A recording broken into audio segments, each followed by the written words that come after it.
to Citizens of Tech Episode 2. My name is Eric Zutphen. You can follow me on Twitter at Zutphen, Z-U-T-F-E-N.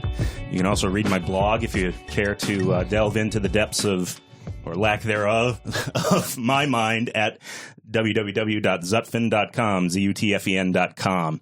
Commentate on technology on the whole, general nerdery. And with me again today, my pal Ethan Banks. Ethan?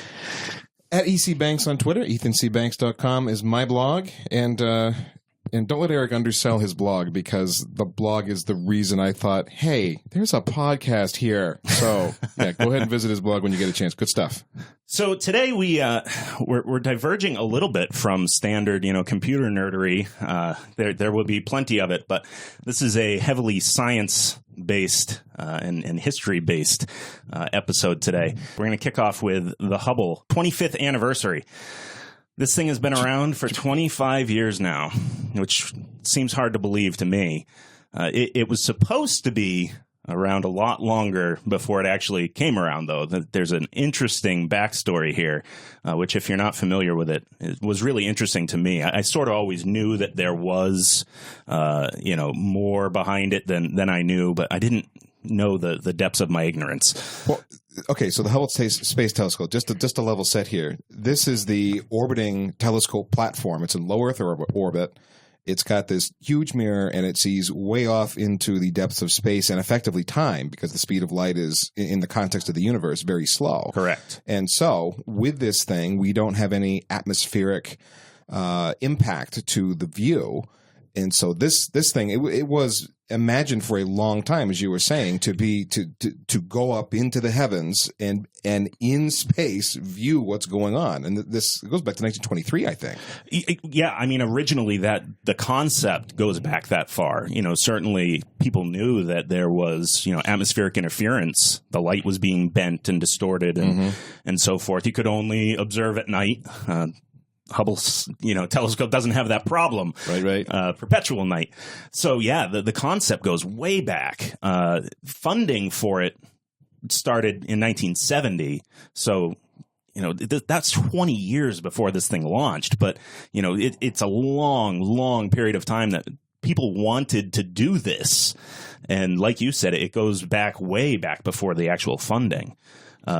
They funded it in 1970 and expected to launch it in 1983, which didn't exactly go as planned. No, I was reading up on this thing. There were mirror production problems. So the mirror on this thing needed to be ground to extremely precise parameters, down to nanometer precision.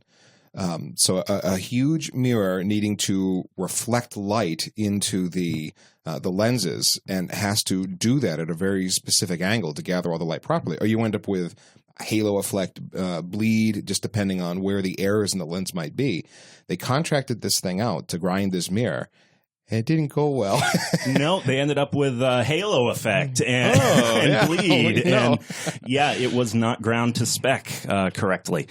And, there were numerous technical issues with this thing. I mean, on top of there was the 1986 Challenger disaster, grounded the program, the entire space program. Right. For NASA. Yeah, for a while, there was no way to get the Hubble into space. Nothing, yeah. Exactly. And they couldn't just leave, they had already assembled the bulk of the space telescope by 1986. And you can't just leave a high-precision space telescope in a closet. Well, this is the government. I mean, you kind of can, but okay. Qualify that with not if you actually want to use it later. Right. How's that? Fair enough. So they were actually spending $6 million in 1986 dollars a month to keep it ready to launch, powered, in a clean room, properly HVAC'd. Oh, clean room, sure, because the very precise mirror and all the precise components. You can't get any dust on it. Right, yeah. Which, it seems kind of hokey to, retrospectively look back and say, we got to keep this thing perfectly clean so it'll work, and then it didn't end up working properly. Anyway, but... Although they fixed it. They did, yeah, and we'll get to that in just a minute here. So... the fallout, terrible choice of words on the Challenger disaster. I'm sorry, people. Did you say that on purpose? No, I didn't. I do this all the time. terrible, evil puns.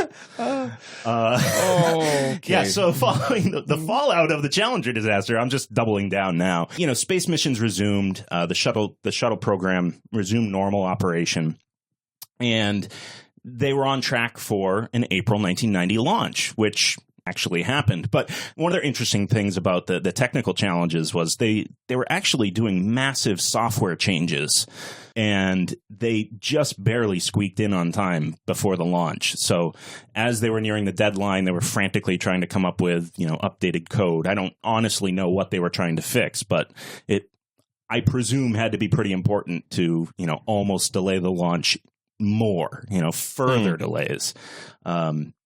So they finally launched it in April of 1990. The budgeted amount in 1970 was $400 million. And again, this is $1970, but still, there's a slight discrepancy here between the projected cost and the final cost. By the time they launched this thing, it was $2.5 billion. And it was a massive political disaster at the time. Well, it's another classic government boondoggle. Exactly. Inflation reinforced. It was supposed to have launched a lot sooner than it did. The costs were massively overrun. But I think when it gets down to it, the results, what we've actually gotten out of the thing, because the Hubble Space Telescope was designed to be worked on by astronauts. So you could send up a shuttle crew, and they were trained to work on this thing, and there was all kinds of work that was done. Number one, to correct the mirror problem. They had some changes in the lenses and to adjust for they were able to measure and define exactly how much error there was in the mirror, and then figure out what they could do to tweak that so that they were getting accurate images and fully unblemished images. They did that. Right. And so the images that started coming back were simply stunning. There had never been anything like it. Yeah. So initially they tried to correct the problem with software. And they had some success, but ultimately they had to essentially build spectacles for the telescope. Yes. Because the lens was misshapen, and so you use a glass lens to, fix the focal point, and it worked. The images that it was producing, like you said, humans had never seen anything like it before. And it's interesting, over the years, there have been incremental service missions that have upgraded components of the space telescope. And to see the pillars of creation from its initial image back in 1994 or whenever, I forget the exact date for when that... Pillars of creation being a specific astronomical image that you can go look at. Correct. Something you can go see. Yeah, it's a nebula. So the Pillars of Creation is just this magnificent. If you have not seen this picture, definitely, hop online and go to space.org or wherever, picture a day from NASA and look at this. Now, recently, in the last 2 years, I think, since the upgrades on this telescope, they took another image of the Pillars of Creation, and the difference in image quality and the detail that you can see is just astonishing. It's fantastic. And there's the Butterfly Nebula. There's the Hubble Extreme Deep Field, which basically looks back to as far as light has gone, right? In 13.7 billion years. And it's this tiny little fraction of the sky. I forget the exact measurements, but it's like an inch square held out at arm's length. And there are just millions and millions of galaxies in the picture. The sad news now is that it is in a slowly decaying orbit.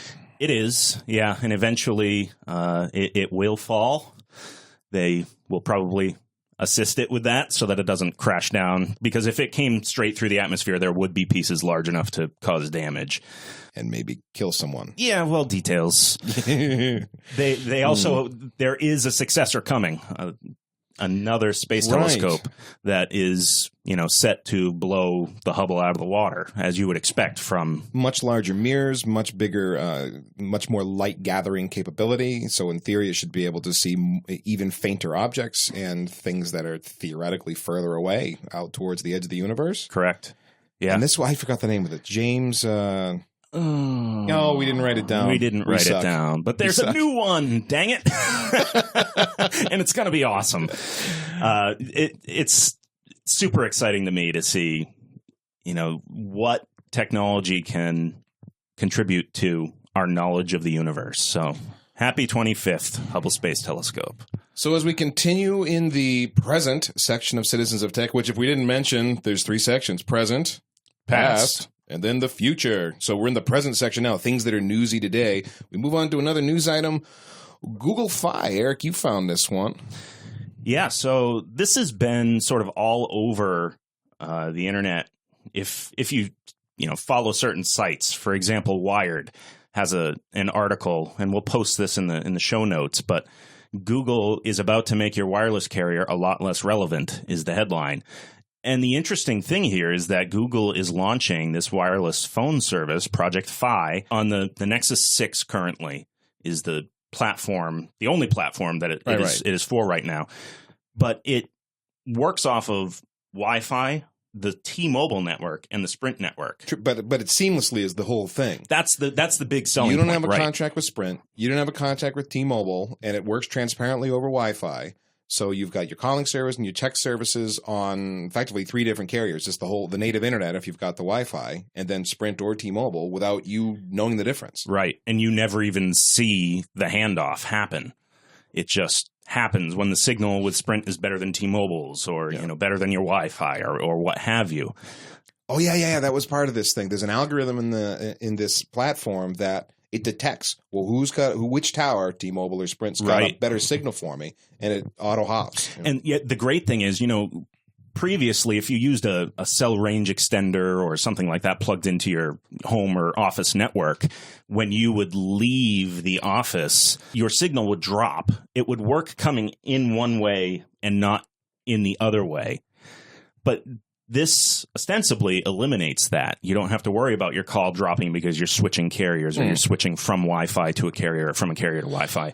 So basically, they're simplifying and reducing the importance of what network you're on. You're going through Google for the service, and then they're handling all the vendor relations, essentially. And Google's really, they're doing what Google likes to do. They're leading the way. They're showing you how this could get done, because there's no reason this couldn't be done with other carriers. T-Mobile and Sprint happen to be the first 2 that are tied up in this thing, but this could be done for all carriers. So imagine a future where you've got a phone that is carrier independent. You've just got a phone, and you don't know what tower it's on, and you don't care what tower it's on. Who cares, right? It's just a service that you pay for, and it's kind of like the internet. It's and the thing is, it takes a Google to do this. Because they're not making a lot of money on this thing. No, and Verizon, at least in the United States, isn't going to be happy about this, because this is going to open up a market for people to use Google's service with carriers that, I have a T-Mobile phone. Mm-hmm. I use it on Wi-Fi 90% of the time. I have 4G if I go outside my house. I have almost nothing if I'm inside my house. T-Mobile's coverage is not so hot. But Sprint has, a lacking network compared to Verizon. You put the 2 together, you've actually got a pretty decent network to go off of. Okay, so Google Fi. So let's move into gaming. Gaming is one of the things that we've been meaning to talk about on this show. Now, I got to tell you, Mr. Sutphin, gaming for me is mostly a past tense thing, which almost. I mean, so back in the day, I played a lot of Unreal Tournament. I played a lot of first-person shooters, right up from Doom right on through to then it was Quake, and then it was Unreal Tournament, then it was Unreal Tournament 2004. We were making maps here and there. I don't know, we just fiddled with that mostly, but we were definitely running our own servers, and by we, I mean me and other guys that wanted to get together and shoot at each other, because we couldn't do it at work in person. It turns out that's very much frowned upon, real-life bullets. So, in the Unreal Tournament arena is where it was. Headshot. So ultra kill. Yeah. All of that stuff. Godlike. You're bringing back memories.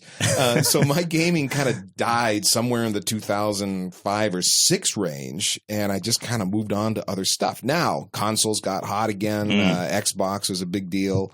And I got an Xbox 360, which I play almost never, but my children do. I've tried to get back into it, but I downloaded Steam the other day and played Team Fortress 2. Sure. Which was really hard. I didn't do well at all. I'm a first-person shooter guy. I got this. I got wiped, man. Old man reflexes. Oh, yeah.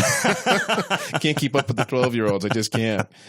So anyway, I am a bit out of touch with the gaming stuff, although a lot of the technology is still fascinating to me. But so, I mean, you're the lead games respondent. Oh, that's heavy duty. So, I appreciate gaming from more and more an increasing amount an academic level, because I just don't have time to sink into it like I used to. But sort of in the same boat as you, except I try to shoehorn it into my life because I still do enjoy it. Yeah. One of the things that's really interesting is how gaming drives technology. Engines. You look at the Unreal 4 engine. If you guys have not seen what people are doing with the Unreal 4 engine, it's approaching photorealism finally. It's a 3D engine and a physics engine that you can use as a baseline for any sort of a game you want to have on top of it. Correct. Yeah, it's free to use. Oh, that I did not know. Wow. I think if you make a certain amount off your game sales, they take a cut. But if you don't make, X amount, it's free for you. There's no software licensing cost to just download it and start plugging away on it. Unity is also Unity 5 being the other big engine in the market is heading that way as well. If you make under X amount, it doesn't cost you anything. I think it's $100,000. If you don't make $100,000 off your game, you don't have to pay them anything. It's a really interesting model to get people in the door. But these engines are making things more and more accessible for independent developers. And it's an interesting time to be an independent game developer, which sort of, dovetails with the actual item on our list here, which is Project 1999. The actual project that spawned Project 1999 is called EQ Emulator, which I think I've expounded to you that at one point in my life I was a huge EverQuest nerd. Oh, okay, so EQ Emulator as in EverQuest, the massive online game that people nicknamed Evercrack because they get hooked. Correct. Yeah. And how's your recovery session That going? was me. When that came out, it was in beta in 1998. I beta tested EverQuest, and I played from launch day actually on my buddy's account because my PC was a piece of junk and it wouldn't run it. And I didn't have fast internet and so many reasons. But EverQuest just sort of took Dungeons and Dragons and put it in a 3D world that I could run around with my friends, and do all this interesting stuff in. It was, at the time, I think it was $9 a month or something like that. And, short money for the fun. So fast forward, EverQuest is still running to this day. They just keep pumping out more expansions, but the game has changed dramatically, largely in response to the success of World of Warcraft and, some other. World of Warcraft is still massive, millions of subscribers. EverQuest has nowhere near that, but they've, sort of evolved over the years to try to make it more mainstream.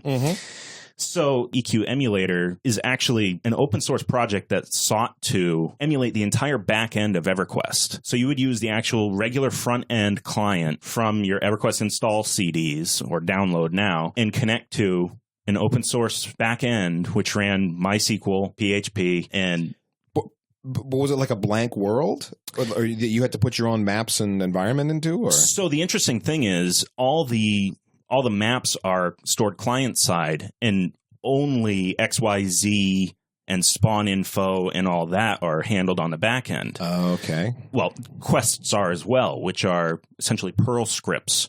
So this group of developers distributed the workload of essentially rewriting every quest, calculating, okay, this monster spawns here. This is how it behaves. This is how many hit points it has. This is how it attacks. And they built from the ground up an emulated world that mirrored very closely. It'll never be exact, but it's very, very close to the original world. They are up to, I think, an expansion from 2006 or 2007 now. But basically, all this to set the stage for Project 1999, which sought to take EverQuest back to its roots when it was hard and it was a time suck. which has this the nostalgia of, I guess, grinding experience for 20 hours to get one level or what, Right. Okay. because you had to kill so many monsters. Like Yes. in World of Warcraft, you do quests to get experience. In EverQuest, you kill monsters. And the higher level you get, the lower percentage of, quantifiable experience they give. So they rewound essentially the database and rebuilt it with none of the modern accoutrements. They went back to, it's a week for this dragon to spawn, and you need that to complete this quest. And So it sounds like the whole point of this thing is for the hardcore people that remember what EverQuest was like back in the day. They can use Project 1999, which is based on EQ Emulator, and get that experience. correct. So it's almost like for EverQuest snobs. It kind of is. And the interesting thing about it is you have to use a certain client, because there have been dozens of versions of EverQuest released. You have to use a certain version of the EverQuest client called Titanium to access this. One of the problems with that is there is largely no legal way to acquire EverQuest Titanium anymore. You may be able to find it on eBay. Maybe. You may be able to find it on every torrent site in the world. Oh, you definitely can. You definitely can. And the really interesting thing here is there have been EverQuest emulated servers that have been served cease and desist notices by Sony, the original publisher of the game. Party poopers. Right, because they're not making money off subscriptions or what have you.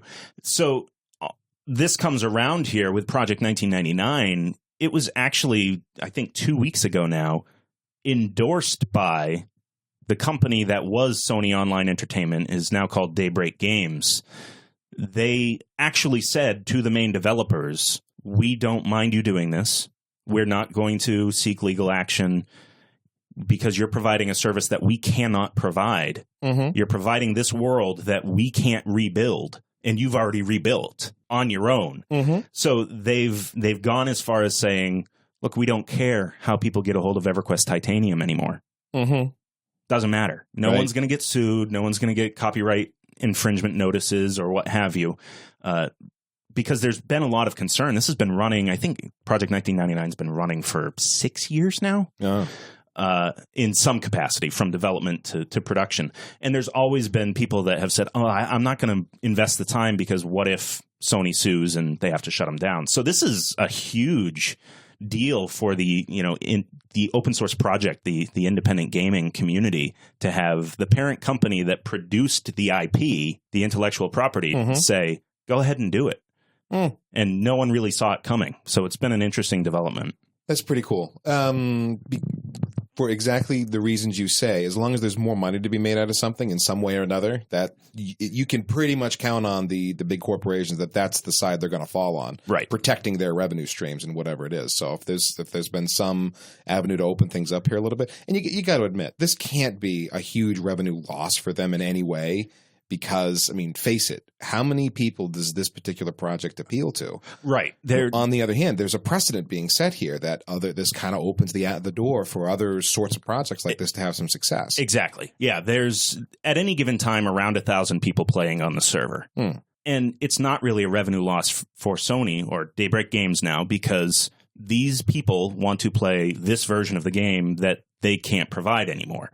So they're already not going to get subscriptions from them. So I think that factors in largely. Yeah. Okay.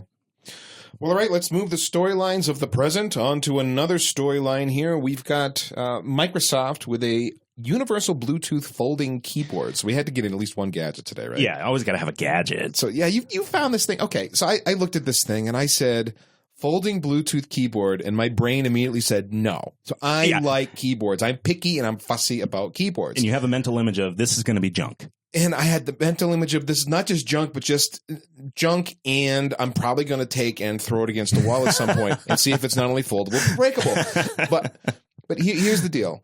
For me, I've had some of these Bluetooth keyboards that work with an iPad. Mm-hmm. No, I have an iPad mini. It's small. of course. And so with a keyboard designed for the iPad mini, it's kind of, not that wide and it's a little tough to type on. So I've had that experience with those sorts of Bluetooth keyboards. They're okay. There's a little bit of lag sometimes. Sometimes there's problems with getting it to join. And my whole thing is just kind of like, I don't know. On the other hand, I have a wireless Bluetooth keyboard. It's not Bluetooth. It's from Logitech. It's not Bluetooth. It's their own magical thing. RF, yeah. Yeah. And it works solidly. It's solar powered. And I like it. It's got a nice feel to it.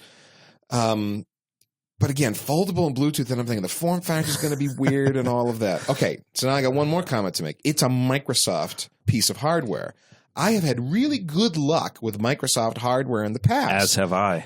Microsoft mice. I've had several Microsoft mouses. Mises. Mises.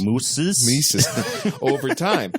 Wireless ones, and they're form-fitting, and they're ergonomic, and they last a long time. And so, my mind's kind of opening up like maybe this would be okay. Sure. So what are your thoughts on this thing? You found the article. Yeah, I actually saw this on someone's blog, and the thing that sold me was there was an animated GIF. Yes, I said GIF. I don't care if the inventor of the GIF says it's GIF. You're wrong. It's GIF. It's GIF. Just so you know. It's We found something we disagree on. Oh. We have to end the show. No. So there was an animated GIF or video of this product being used, and it showed there are hotkeys on this thing. First of all, the form factor reminds me of the Microsoft ergonomic keyboard because it is split down the middle, which I've used a Microsoft ergonomic keyboard.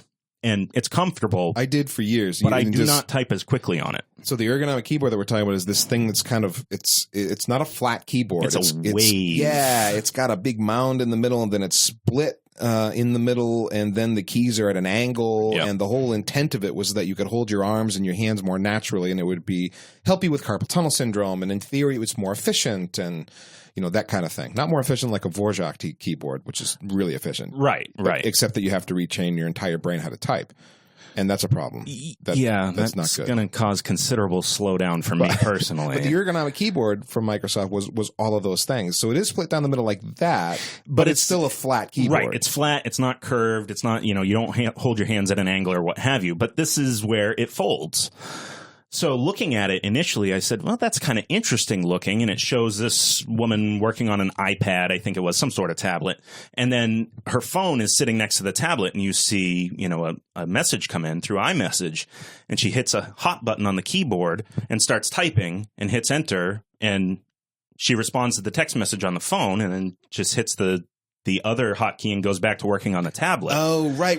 This thing can swap between multiple devices. It hot swaps. So it's Bluetooth for whatever device you're on, right, with the hotkey embedded. So you just change the devices that it's sending input to, which is brilliant. Yeah, and I'm not sure why it took until 2015 for someone to think of this. It seems like a no-brainer because how many times you're working on your laptop, typing, whatever, browsing the internet, and a text message comes in on your phone or iMessage or what have you. And it would be so quick to just use that same keyboard and not have to even, necessarily pick up the phone. And I use SwiftKey on my phone, which speeds up my typing, but it's still, you're physically reaching, grabbing the other device and having to swipe away at it or tap away at keys. Having a dedicated keyboard that'll work with whatever device, Bluetooth-enabled device you have, just it's really sharp. Well, you found another article here. The U.S. Defense Secretary says that Snowden has caused tensions with techies. The whole idea of the tension between the government and all of the things that Edward Snowden revealed that the government is doing, like getting deep inside the Facebook network and so on, doing a lot of deep data mining in places that, in theory, you had some privacy. The U.S. Defense Secretary has claimed that there's tension now between government and techies because the techies don't really trust what the government is doing. We can't take you guys at face value. Plus, they operate differently. The government's very slow. Techies tend to work very fast, startups, rapid development, that kind of thing. But in fact, you disagree with the statement that it's Snowden that caused this tension. Well, yeah, because I'll say this. Snowden was the precipitate that caused the tension. But the first, little snowball that rolls down the hill that starts the avalanche, you can't pin the avalanche on that snowball alone because it's a tipping point. the defense we got secretary. Avalanches, pinning, and tipping point metaphors in play now, just so everyone's keeping track. Sweet mercy. What am I doing? So the interesting thing here is that the defense secretary is trying to pin all of this and basically saying, you guys don't trust us, and it's Snowden's fault. It's, I guess, technically kind of true, but Snowden isn't why they don't trust you. It's the fact that he had something to report that was many things to report and continues to report.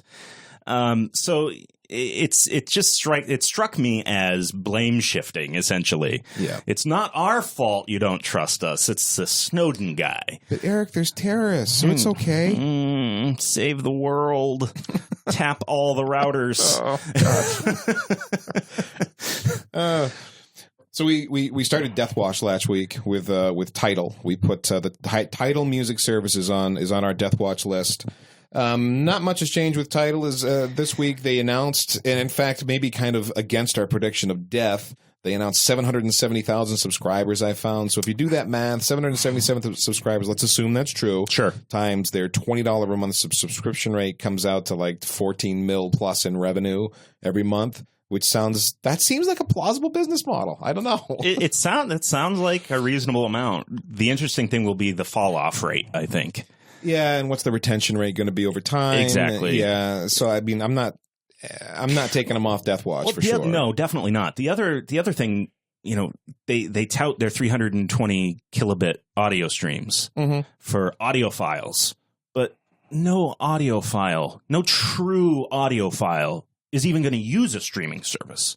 No, at 320K, you're still getting about it's like 3 or 4 to 1 compression ratio from a truly uncompressed stream. I mean, there's a nominal amount of compression you can get, reduction in size from some lossless codecs, right? Like FLAC, and there's some other ones out there. But if you're going down to 320K, it's 4 to 1. It's very listenable, and you got to pay attention. But if you're an audiophile, and you have a $10,000 audio system, you can tell the difference between 320K and an uncompressed, a original recording sound stream. Those are different things. So basically, I guess what I'm pointing out here is that they say they're for audiophiles, but they're really for people that want to pretend that they're audiophiles. So, they're still definitely on my Death Watch list here because I don't know how they can sustain the model. Well, and the other thing that factors in here is Apple is relaunching their Beats service. Yep. And they've been putting pressure on the recording labels to pull their content from the free services, Pandora and Spotify are obviously the two big ones. Mm-hmm. So Apple is pushing the labels to say, no, you should basically only have your stuff on Beats audio and pull from the free streaming services. No idea what kind of traction they've gotten so far, but that's a tidbit that I found this morning. So the future doesn't look terribly bright. Maybe they'll, exist for a while, but I don't think they're going to thrive like they were hoping for. Well, they might have to have a market for unique content, but at $20 a month, that's got to be a lot of unique content for Tidal to continue on, in my mind. And I think if they had $6 or $7 or $8 a month, they'd probably have a much higher adoption rate. I am nominating something else for Death Watch, however, and I have my hand raised in the air victoriously, which none of you can see. I really do, though. It's kind of sad. I am nominating FM radio for Death Watch, and that comes from a particular article here. In Norway, they have said that they're going to kill FM radio. They're replacing it with DAB, digital audio broadcasts. Sure. And the DAB plus format. So, like you can get digital audio streaming across the internet, it's going to be digital audio broadcasting over the air. And you can have, just like you have HDTV now over the air. Same kind of thing, only in the radio format. The article mentioned that 55% of Norwegian homes already can receive DAB signal. And FM, traditional analog radio frequency modulation, is going to go away over the next couple of years, I believe. This is 2015, so I think it was like 2017 was all supposed to be faded out. And the rest of the world is watching this. Now, to me, this makes sense. Definitely. But there's a couple of reasons it makes sense to me beyond just, the DAB technology. It's also that I think FM has become a wasteland to listen to. If you have a national service like the BBC sure. in the UK, that is less supported, if supported. I don't think it's supported at all by commercials, right? No, not at all. Right. It's all government supported. That seems to have a way forward, but I think so much of the rest of the world that's been listening to streaming audio hates commercials. I used to, once upon a time, I paid $10 a month to Spotify just to have commercial-free, interruption-free music. Me too. Why would I want any sort of broadcast at all? And certainly not FM. Now, just for fun, I listened to some FM radio the other day. If you listen to, in America, National Public Radio, that is government-sponsored and also donation-sponsored. That's how they pay their bills. So you get occasional brief messages, but nothing that's really, not a full-out advertisement. But if you listen to a traditional, like a rock station, or a pop station, top 40, something like that, it has got to be, I didn't time it, it felt like 15 or 20 minutes worth of commercials per hour of actual music content. Wow. Just brutal. Just brutal. Who wants to listen to that in this day of streaming? It's so, I mean, FM radio on the death watch list. I don't know about AM radio. What do you think about AM radio? AM's a different animal. Yeah. Not that I ever listened to it. But it's different content. It's like sports broadcasting, and it's talk radio. Right. And that's, maybe podcasts replace much of that. It can't replace live sporting events, which does occupy a good bit of the AM spectrum. Right. Yeah. If you want to listen to the baseball game or the football game, what have you, you're going to be listening to, chances are, AM radio or, maybe an FM station that carries that as well, a talk station. So I think the death of FM is going to take a long time. It'll be a few years at least. At least. So I mean, it might be on the death watch list as long as we're running Citizens of Tech. But I'm putting it on there, and good on you, Norway. We'll be watching to see how things are going. Speaking of streaming media and keeping track of it, I don't know how many of you use Amazon Prime for streaming. That's what I use. I was already an Amazon Prime customer. I'm a cord cutter. I don't have Dish Network or a cable provider or anything like that. I just do streaming for my video entertainment. And Amazon Prime is the only service I subscribe to, not Netflix and not Hulu Plus. Well, what's on primenow.blogspot.com? He just posts blog articles that tell you what new movies are coming up, what old movies are leaving the catalog. And so if there's things that are important to you to keep track of in the Amazon Prime library that you can watch for free, that's the place to go. It's good stuff. Because if you're not a cord cutter, you may or may not be aware that any of these libraries that you subscribe to, Amazon Prime, Netflix, etc., the content doesn't live forever. The content that's available today may change next week. Oh, I'm watching, season 3 of, some sci-fi show. Okay, cool. And then the next month you go, I'm going to finish off season 3. Crap, it's gone. Or it's pay only. Right.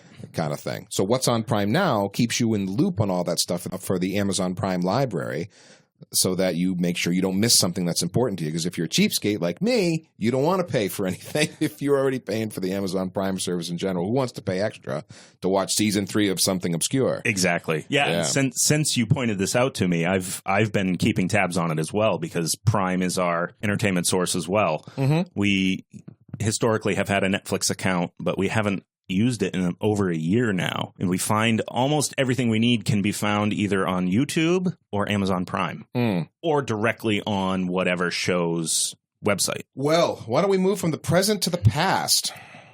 In the past, we thought about a lot of things, and there's so many interesting things that go in the past. We did the Commodore 64 last week, so we kind of stayed digital. Well, we're going to go way past now, and we're going to talk about trains. Now, Eric, you did the homework on this one. And I'll tell you, as I was reading through the stuff that you found, I mean, we can kind of break it up into 2 sections. One that I never would have thought of, which is the tracks, actually how a train, what a train has to ride on to get from point A to point B. There was so much technology and development that were tied into the tracks. And then there were the engines themselves. So we're going to do a kind of a brief look back at trains. Eric, you want to take us in? Sure. So the earliest traces of a train-like system go back way, way back. 600 BC. 600 BC in ancient Greece. I'm going to slaughter the pronunciation, but it's something like Peloponnese Peninsula. That's close enough. Yeah, We'll give you that. Yeah, Greek to me. Oh, you went there again. I did. With the nerd puns. So basically this Diolkos, or however it's pronounced, it'll be in the show notes, was a land bridge. It was the shortest distance from one body of water to the other at this peninsula. It enabled you to transport goods traditionally to the other side. It was approximately 6 kilometers. There's variations of calculations. It may have been 8 kilometers, what have you. But you didn't have to sail. You didn't have to sail. Which would have been the other way to get from between those 2 points. Right. It was over 700 kilometers you around. You had to go all the way around the peninsula. Right. Which, dangerous sailing, of looking at the stats here, 700 kilometers as opposed to a land bridge of just a few kilometers. Right. So this was a train. I mean, this wasn't a train like we think of, like, steam powered with cool wheels. Right. No, this was probably human powered. Right. And it wasn't what we think of as a rail system, but it did use a track system, and the tracks were carved into limestone. Aha. So basically, I'm imagining kind of like parallel depressions in the limestone kind of thing. Yeah, I think they were about 6 feet apart, and it ran parallel for this cart system. So you got a chain of carts riding this parallel track cut into the limestone, and then people were moving this thing. Yeah, there has been speculation that it may have been oxen, but the oxen probably wouldn't have had good traction, so they think people probably did this. Now, the really interesting thing was usually this was used for goods, and it would, one ship would dock on one side, they would offload all the goods, pull them across, and then reload another ship to continue the journey. But during times of war, they would actually move the entire ship across this. Okay. Now, these are 100+ foot long wooden ships. Yeah. So there were elaborate support systems needed in between, carts to support the bow and the stern and all this, so that it wouldn't just, crack because of the weight of this. We're talking 36 tons of ship. Kind of like that Pirates of the Caribbean scene. Was that at World's End where you get those crabs made of stone that are moving the ship across land? It's pretty sweet. Yeah. So they figured that it would take about 180 men to get the cart system moving. Once the cart system was moving, here's where rail gets interesting. Because of the low rolling resistance of the hard surface and the hard wheel, maintaining that motion is incredibly efficient. And so they would start off with somewhere between 150 and 180 men. And then once they got it going up to the raucous speed of 2 kilometers an hour, it would take about 3 hours to move a ship across. But they would go down to around 100 men. Because that's all it took to keep it going. To maintain overcoming inertia was hard, but then once you've done that and you've got momentum, it takes fewer people to keep the thing rolling. Exactly. And that really is the key of rail transportation. And that's why these wagon ways, this is considered a wagon way. They could move 36 tons of ship in 3 hours from one essentially ocean to another, drop it in at the other side, and continue to sail. And again, save all that time, distance, get the Navy on its way. So moving up to slightly more modern times, we're getting into, I think, the 1700s here, into the early 1800s. You can demonstrate this efficiency using iron plates covering a wooden tramway. We're talking 1805 at Croydon, England. This was demonstrated. So let me read a quote here. A good horse on an ordinary turnpike road can draw 2,000 pounds. This was someone who was talking about this at the time. Good horse, ordinary turnpike can draw 2,000 pounds or 1 ton. So a party of gentlemen were invited to look upon this experiment, that the superiority of this new road might be established by demonstration. 12 wagons were loaded with stones till each wagon weighed 3 tons, and the wagons were fastened together. So basically a train in the form of wagons. The wagons were fastened together. A horse was then attached, which drew the wagons with ease, 6 miles in 2 hours, having stopped 4 times in order to show that he had the power of starting, in other words, overcoming that inertia, as well as drawing his great load. So, just by going from a wagon on a regular road to 12 wagons filled 3 times as much each, so you got one horse on a iron-covered wooden tramway able to draw 36 tons of goods versus 1 ton on a regular road. So the whole efficiency thing is huge here, and this really proof of concept, if you will, really started to drive rail and rail transport ahead. Yeah, oftentimes initially it was used to transport coal and other ores, and was point to point between facilities. So they started with wood rail which was, obviously easy to manufacture, but it wasn't durable and it had relatively high friction. So it wasn't as efficient as what would come next, which would be relatively better, but not what comes later. Right. Significantly better than just driving on a dirt road with your wagon or what have you. But next came cast iron plates over the wood rails, which you alluded to earlier. That sounds brittle, though. It is. That was the big issue. Is much more durable than just wood, much lower friction, but it would crack and flake and wouldn't last a long time.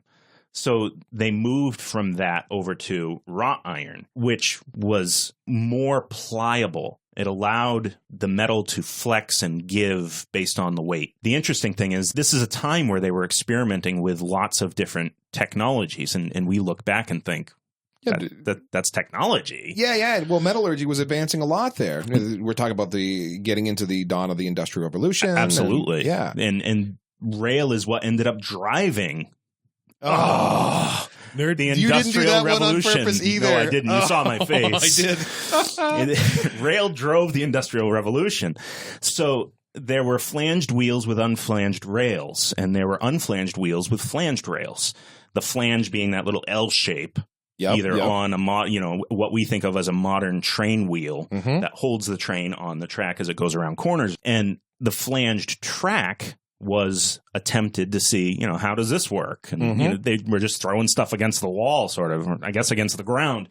And they found that the flanged rail worked well, except when it came to going around turns, especially with load, the wheel having the flange, because the weight was pushing down on the wheel, actually kept the trains from derailing as often. It was settled upon that it would be a flanged wheel and an unflanged track.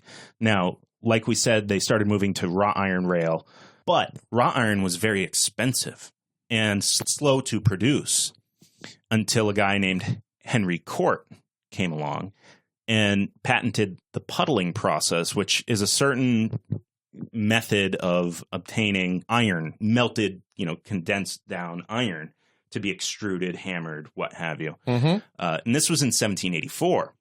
Okay, so now we've improved the metal, and now we've improved the process to make the metal, which makes now we're moving towards mass production of rails and wheels. Yeah, and really the only two things remaining are speed of production, which was solved by the rolling process. Okay, so now we're rather than hammering rails out, we are using a rolling process, which, according to the stats here, 15 times faster than hammering them out. Now we can crank out rails. Yeah. Now that we can crank out rails, we can connect places together more quickly. You've got it. And then the other missing piece, James Beaumont Nielsen came along and patented the blast furnace in 1824. So this is a significant gap. This is 40 years from the puddling process to the blast furnace. The blast furnace being significant because you could heat the iron much more quickly with much less fuel. So it drove the cost of iron production down. Got it. And made it, reasonable to lay out miles and miles and miles of track. So iron, even though we're good at making it now, we can lay miles of track, it's still a bit of a soft metal. It's going to wear out after 10 years of average use. And if it was really heavily used rail, it could wear out after even a year. And so we need steel. So steel comes along. Englishman Henry Bessemer took out a patent on making steel in 1856, has a process for manufacturing steel. And Siemens Martin process, the open hearth process in 1865, advances it a little bit further, less nitrogen, better control of the carbon that's in the steel, and so you end up with steel that's even less brittle. Okay, so that's the transport, that's what's underneath, and if you want to take, if you want to just look ahead and kind of what we've got now, I mean, the friction problem has really gone away completely with maglev trains. Right, which we don't, but just to point out that friction's a big part of the issue with rail transport. Maglev is the ultimate realization of that. It's frictionless. Yeah, and we've got maglev trains exceeding 300 miles an hour now. So now that we've got the rails down, what's on top of the rails, and that's steam. Right.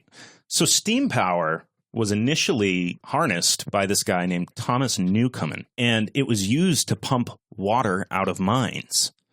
That was the only application he had for it. Because of the way the system worked, you would heat up the chamber with steam, it would push the piston up, which would power the pump that would pump water up out of the mine. And then once the steam cooled, the piston would lower, water would actually flood into the chamber and cool it off so that it would, progressively cool off more. So steam power is still, if we think about the internal combustion engine, you've got a chamber with a piston and a cylinder that compresses a gasoline-air mixture, is ignited by a spark that then explodes and drives the piston in the opposite direction.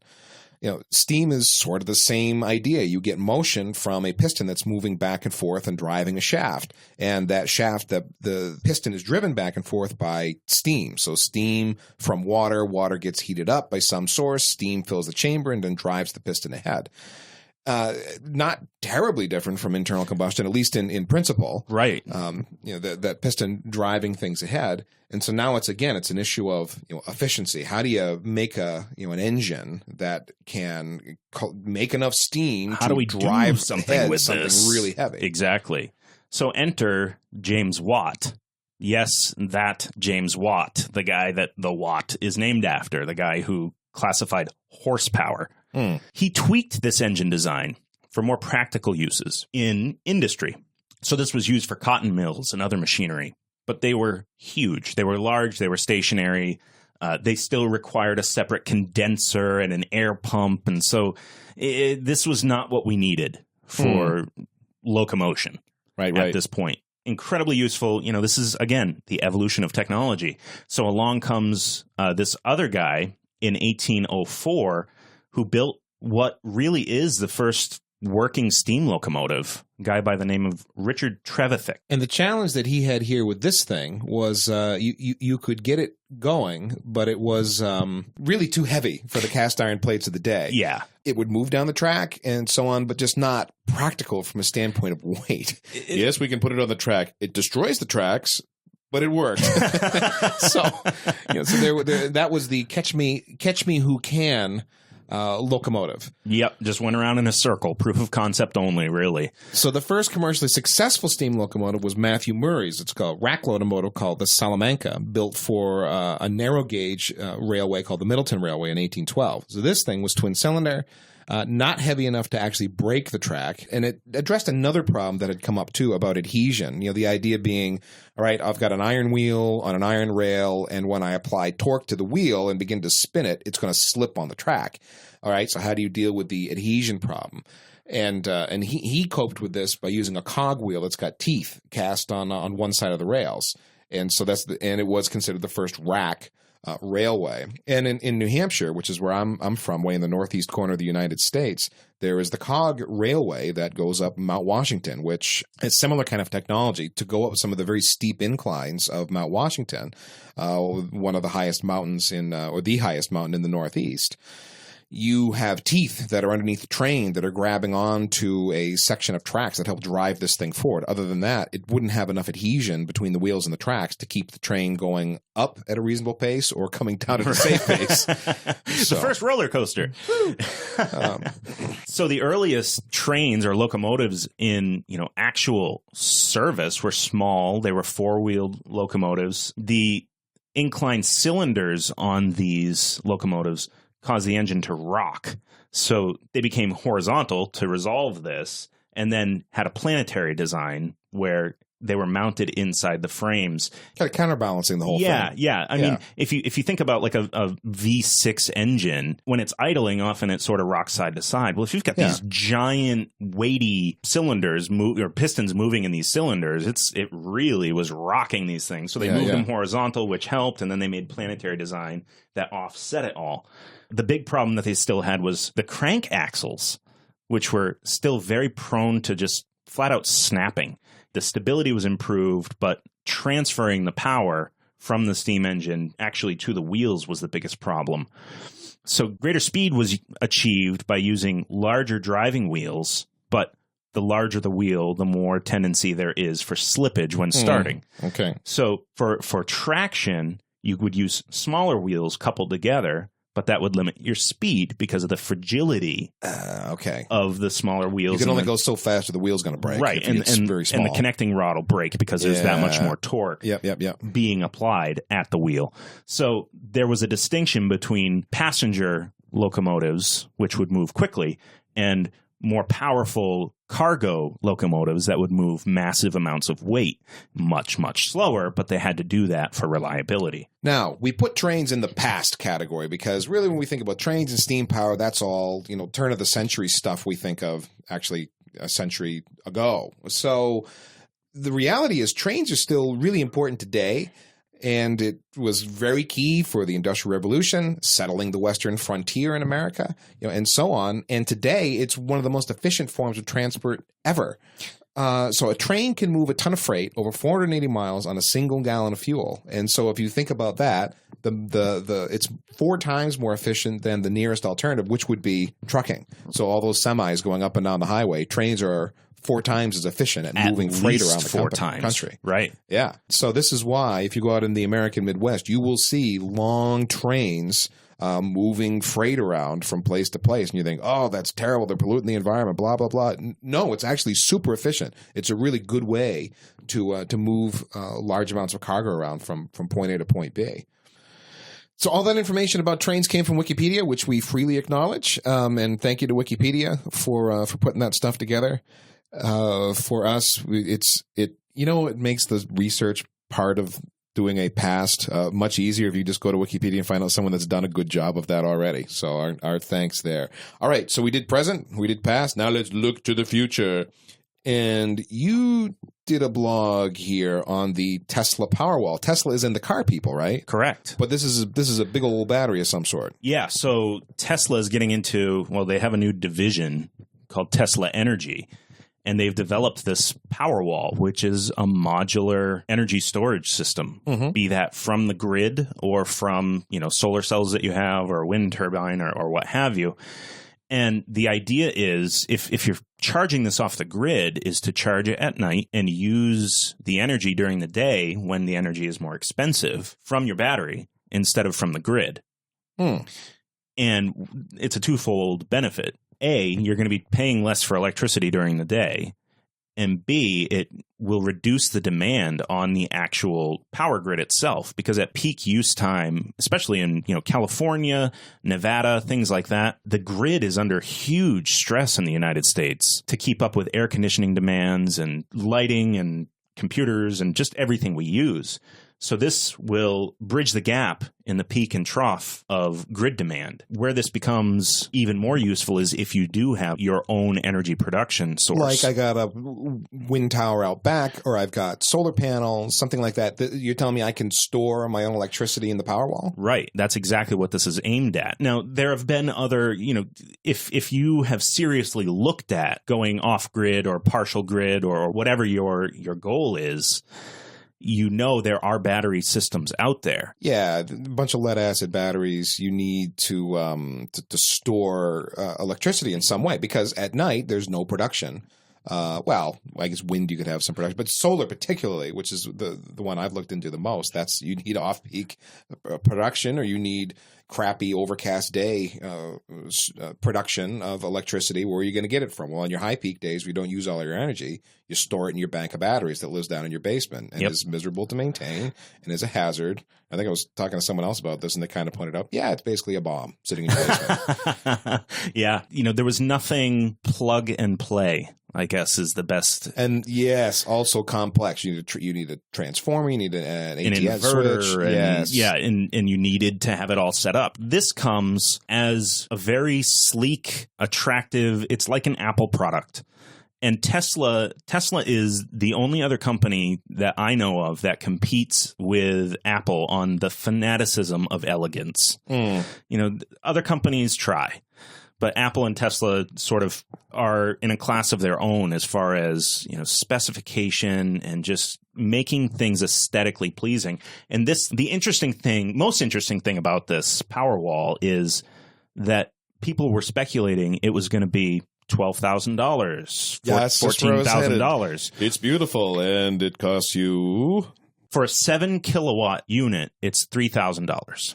and a 10 kilowatt was 3,500. Yeah, so it's kind of a no-brainer to go for the 10. So kilowatt hours meaning that's how much storage it's got, and when I've used 10 kilowatt hours, it's empty. Correct, and it needs to be recharged. Okay. Now, the really interesting design element that they've added to this is that they are modular, and you can just piggyback one on top of the other. These are using, I believe, lithium ion, and you just have one installed by an electrician, and hey, as long as you're there, just wire this other one into it. Yeah. And they mate up and look like one cohesive unit, and will provide, for example, if you had 10 kilowatts, you're getting 20, which is interesting. 20 kilowatt hours is about my household budget. I've been monitoring my electrical usage rather fanatically over the last couple of months. As have I, yeah. My electric bill has been very high. Up here in New England, for a variety of reasons, we happen to have very high electric utility rates. So I've been doing everything I can to try to cut be more conscious about the electricity I'm using,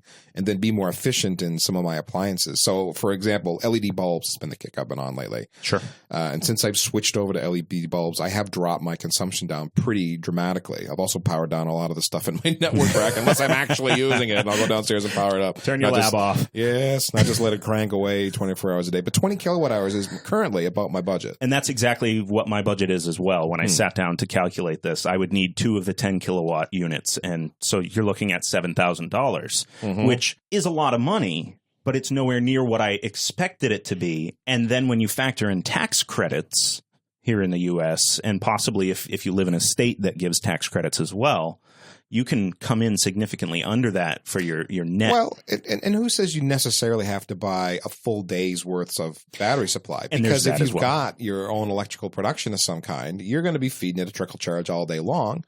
So you might not need to store that much. And I'm assuming you could buy one, get another one later if you want. Sure. So, yeah, I mean, the prices seem reasonable, and the technology is not lead acid. It's, lithium ion, I assume? I think it's either lithium ion or nickel metal hydride. I forget which one, honestly. But it's something like you'd have in a laptop. It's what Tesla makes in their car, puts in their cars. It's not, yeah. And that's the other thing is these are the exact same cells that they're using in the cars. And it's not just for home either. They have industrial applications for this as well. They were actually powering the entire event where this was unveiled from Powerwall cells. And they cut away and showed that this is running entirely off this bank. It was a huge bank because, it's a huge conference center. But they're producing this in their existing facility, and then production will move to the Gigafactory, which is their, uber new production facility for their batteries and cars in the future, and runs entirely off of solar power. So it's a very, very interesting development, and one that I'd love to keep my eyes on. I can't swing it now, but when I can couple it with solar would probably be better for me than wind, because I'm not in a wind zone. Yeah. So running a tower, even if I could get permission to run one and I didn't mind the noise that it generated, neither of those like it. Solar would be the way to go for me. If I could put that solar into something like that, all of a sudden it sounds much more attractive to me than a bank of lead acid batteries sitting in the basement as a bomb. Yeah. Because, you look at the cost if you had to finance it, and then you look at your electricity bill, and really, if you're even close, it's pretty compelling. If you're spending $300 a month on electricity or $350 a month on electricity, well, geez, I guess I could long-term invest in my home. Yeah, and pay that $300 a month towards the battery and the solar kit and all that. So it's, one of those things everyone has to weigh out. But it's an interesting development. And as solar continues to get incrementally more and more efficient, it's going to play into the global energy consumption landscape, I think. Well, guys, this was show number 2. We went over an hour. We're slapping ourselves on the wrist as we speak because we know better. But gosh darn it, it's show 2, and we're still trying to figure this thing out. So maybe we went a little bit long, and we'll do better next time as far as that goes. I am Ethan Banks at ECBanks on Twitter. EthanCBanks.com is my blog, mostly about networking and other kinds of stuff like that. And by the way, since you're listening to this show, you might like my other blog, which is kind of off to the side that I don't write too much, but it's about whatever I find interesting, called Unfit for Humans, unfitforhumans.com. It's really terrible. I actually recommend you don't go there at all. It's just awful. I read it. I am Eric Zutphen at ZUTFEN, Zutphen on Twitter, and Zutphen.com, ZUTFEN.com. See you next week. Have a good one.